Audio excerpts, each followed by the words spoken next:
Bonsoir, je vous retrouve ce soir pour le 3e épisode de Philo de la Street.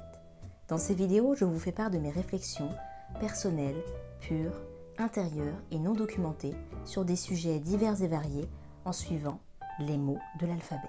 Ce soir, pour le 3e épisode, j'entre en matière avec la lettre C et le mot culture de la banlieue. Installez-vous bien confortablement, détendez-vous, ouvrez vos oreilles, votre cœur et votre esprit, et c'est parti.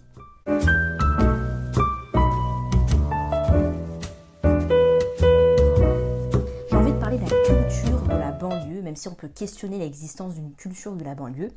Et vous allez voir que mes réflexions vont se porter sur 4 axes. Tout d'abord, on va voir un petit peu comment l'isolement des banlieusards a donné naissance à un processus de création d'une culture.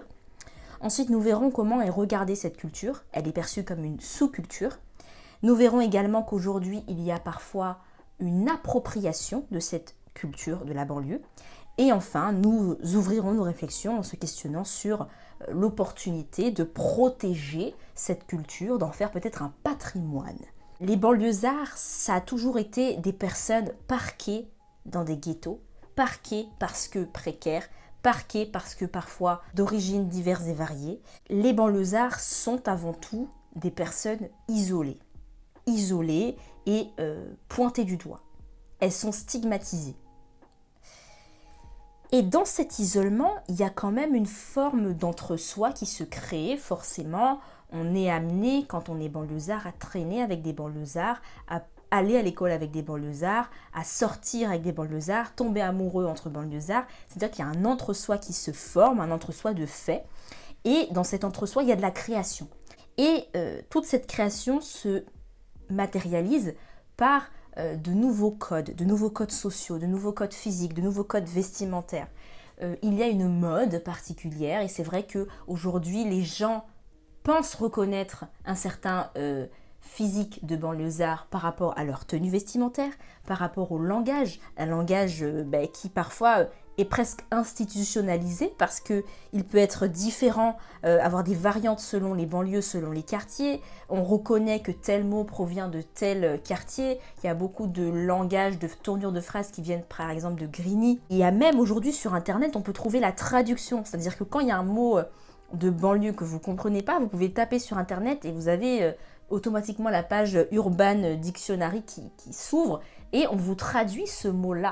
Et c'est intéressant de voir qu'il y a un langage qui se crée et qui devient une forme de norme, même si c'est une norme qui est pratiquée seulement dans les banlieues dans un premier temps, mais qui a tendance à s'expatrier hors des frontières de la banlieue.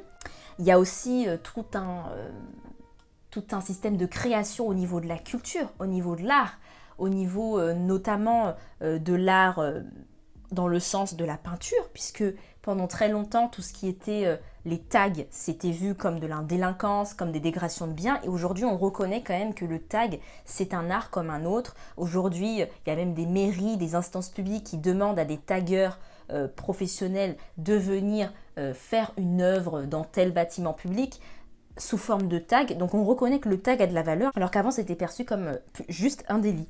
Il y a également aussi la musique avec le rap, évidemment, le hip-hop, le rap, qui est quand même la culture musicale populaire par excellence. Un rap qui était surtout revendicateur, surtout défouloir, mais aussi penseur. On pense par son texte, on pense et on inspire des idées, on inspire des convictions, ou on se défoule. Et cette musique est très écoutée à la base par les banlieusards et au départ, c'est dans les quartiers populaires que naît cette culture-là.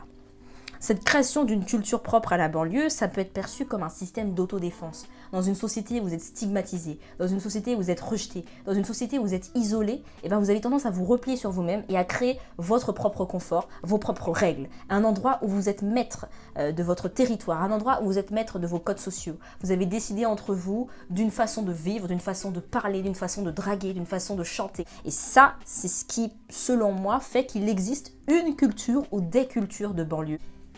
Cette culture-là, elle a été pendant très longtemps et elle est toujours perçue comme une sous-culture. C'est-à-dire qu'elle est dévaluée au niveau national. Tout ce qui provient de la banlieue, tout ce qui est créé par la banlieue est d'abord pointé du doigt, mal vu et rabaissé. Donc comme je vous le dis, l'exemple des tags, Avant, c'était juste un délit, c'était juste les délinquants, c'était de la dégradation de biens, des jeunes qui respectent rien, qui ne respectent pas l'autorité, qui viennent polluer notre champ visuel. Voilà. Au niveau de la musique, c'est la même chose. Le rap, c'est la musique de racaille. Le rap, c'est la musique d'analphabète. Ha ha ha, donnez-leur un bécherel à ces rappeurs qui ne savent pas aligner deux mots. Vraiment, on voyait les rappeurs, on les catégorisait comme des personnes incapables de faire une phrase correcte, incapables de penser, mais juste comme des êtres vociférants de la violence et de la haine et incitant à la délinquance. Voilà comment étaient perçus et sont toujours perçus quelque part certains vecteurs de culture de la banlieue. Et en plus de tout ça, les personnes qui vivent en banlieue mais qui n'ont peut-être pas adopté les codes de la banlieue et qui ne sont pas du tout dans la sous-culture sont quand même pointées du doigt puisqu'elles appartiennent à ce lieu de vie. C'est-à-dire que même au-delà de choisir d'adopter ces codes sociaux, dès lors où vous habitez dans certains quartiers, c'est fini pour vous. Sur le marché de l'emploi, il y a des quartiers où on vous prendra pas. On verra que vous venez du 9-3, on verra que vous venez de Bobigny ou de je ne sais où.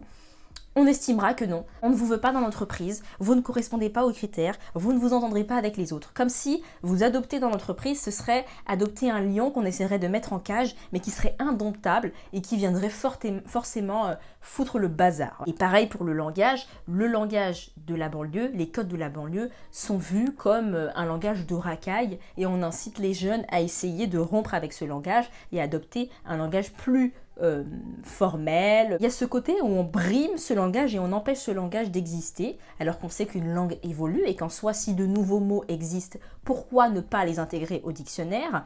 Par exemple, tous les néologismes qui existent ou même tous les mots tirés de l'anglais qui sont ajoutés au dictionnaire et à la langue française, ça ne nous pose pas question, mais les mots qui proviennent de la banlieue, on refuse de les accepter. Pourtant, c'est des mots qui sont employés de plus en plus et par une majorité de gens.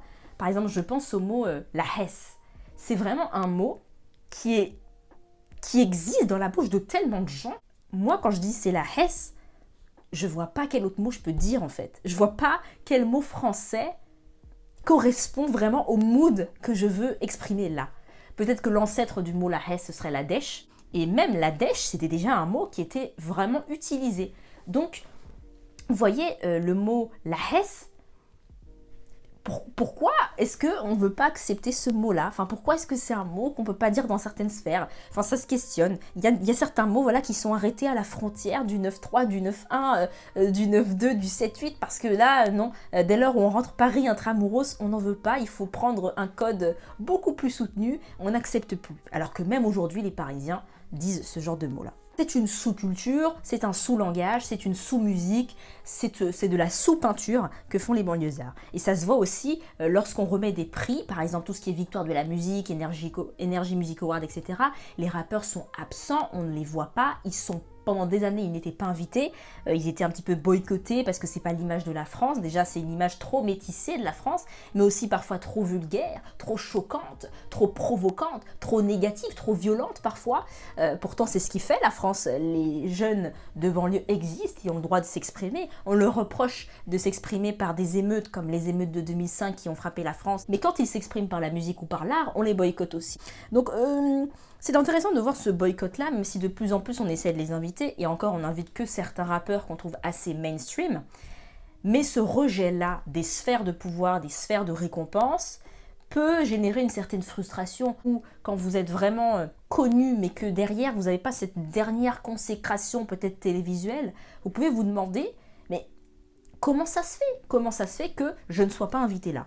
Et là je pense que la bonne chose à faire, c'est ne plus être frustré et ne plus attendre qu'on vous invite, mais de créer de propres zones de récompense. C'est-à-dire, voilà, créer tout simplement des chaînes spécialisées dans tout ce qui est rap culture et créer des événements en ce sens.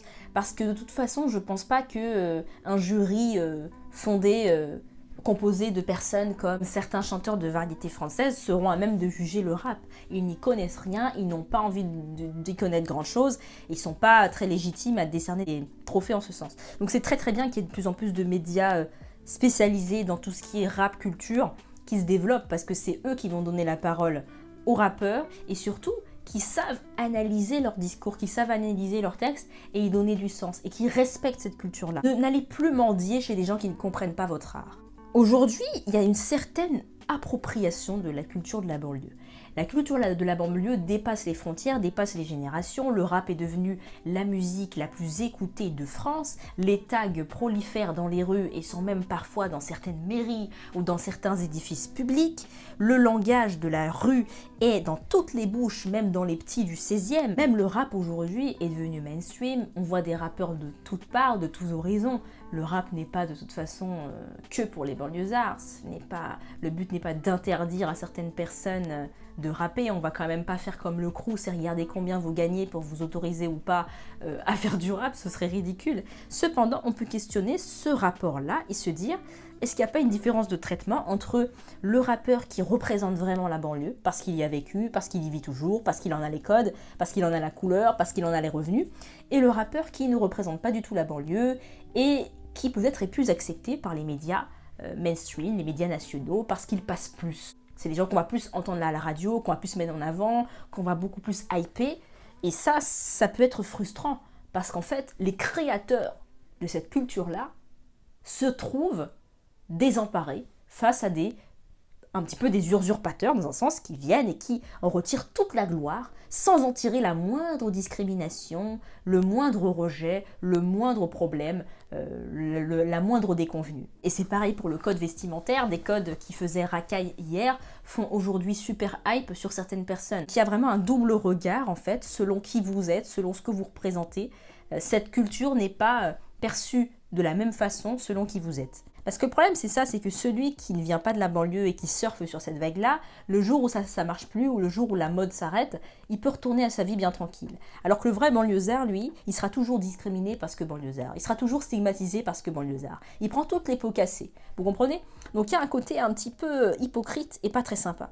Surtout il y a aussi cette notion de street crédibilité. Il faut avoir la street crédibilité pour faire du rap. Il faut montrer qu'on a un passif dans la street, un passif dans la pauvreté, dans la précarité, savoir ce que c'est que la précarité pour en parler, savoir ce que c'est que la prison pour en parler, savoir ce que c'est que le rinté pour en parler. Donc il y a tout ça aussi qui entre en jeu. Et de nos jours, dans certains mondes musicaux, il faut avoir un background de cité pour parler de la cité. Et là, il y a un gros débat, et c'est est-ce qu'il faut avoir vécu la chose pour la rapper? Est-ce qu'il faut avoir vécu cette vie pour rapper cette vie? Il est vrai qu'il existe des rappeurs qui ont énormément de talent et c'est vrai que ce serait dommage de s'en priver juste parce qu'ils n'ont pas vécu cette vie-là. Cependant, il y a quand même un côté dérangeant dans le sens où vous rappez la vie d'un autre. Vous rappez la vie d'un autre comme si c'était hype, alors que vous ne l'avez pas vécu, vous ne la vivrez jamais, et vous êtes bien content le soir de rentrer dans votre petit pavillon doré. Et c'est pour ça qu'il y a une sorte d'usurpation, usurpation du discours, usurpation de l'identité, usurpation du vécu. Je raconte le vécu d'un autre, je m'en vante, j'en récolte tous les lauriers, et le soir je rentre chez moi dans ma maison, dans mon petit pavillon doré. Après on peut se poser la question, est-ce que c'est vraiment négatif qu'aujourd'hui la culture de la banlieue soit autant mise en avant ? D'un côté, c'est positif parce que ça montre que cette culture existe bel et bien, que les banlieusards ont créé quelque chose de tellement grand, tellement improbable, et aujourd'hui qui rayonne partout en France et qui rapporte beaucoup d'argent. C'est ça aussi, montrer que ça a de la valeur pécuniaire, c'est intéressant. Donc ça enrichit certains rappeurs, mais il y a un côté très négatif, c'est qu'on usurpe la voix des concernés et dans un sens, on met la lumière sur ceux qui ne le méritent pas forcément. Mais là, c'est une interprétation subjective, c'est mon avis. Mais voilà, je pense que c'est à double tranchant. Et là, la question qu'on peut se poser, c'est est-ce qu'il faut protéger cette culture de la banlieue? Est-ce que c'est comme un patrimoine qu'il faudrait que les banlieusards revendiquent, protègent et gardent pour eux? Enfin, moi, je suis pour qu'on reconnaisse cette culture de la banlieue parce que c'est une création qui, aujourd'hui, a énormément de valeur. Elle a une valeur sentimentale déjà pour ceux qui l'ont créée parce que c'est un monde qui s'est créé, un monde confortable où on est maître de son destin, mais aussi c'est de l'art en fait tout simplement et c'est aussi de l'argent parce que c'est toute une industrie qui est derrière et c'est important que cette industrie reverse de l'argent aux vrais propriétaires, aux vrais créateurs, aux vrais penseurs. Voilà, donc c'est important je pense de prendre très au sérieux la culture de la banlieue, de prendre très au sérieux le rap, de prendre très au sérieux le langage, de prendre très au sérieux les codes vestimentaires et de ne pas se laisser marcher sur les pieds. On ne peut pas d'un côté hyper une personne qui reprend ces codes-là et de l'autre côté discriminer celle qui a créé ce code-là. Vous comprenez ? Petit message à tous les banlieusards créateurs et innovateurs de nouveaux sons, de nouvelles voix, de nouveaux discours, de nouveaux tags. Continuez ce que vous faites, continuez ce que vous êtes. Vous avez raison. Écoutez votre instinct. Il n'y a pas de sous-culture. Vous êtes la culture. Et votre culture brille. Elle brille dans les yeux des banlieusards et elle brille aujourd'hui dans les yeux du monde. Et ça, ceux qui ne l'avaient pas vu étaient en retard. La banlieue a 10 ans d'avance. Big up. Je vous remercie de m'avoir écouté. À votre tour, dans les commentaires, partagez vos pensées sur ce que vous évoque le mot que j'ai en ce jour commenté. Si vous souhaitez me soutenir financièrement, vous pouvez passer sur ma page Utip. Le lien est dans la barre d'infos. Je vous embrasse, votre bien dévoué, Activichata.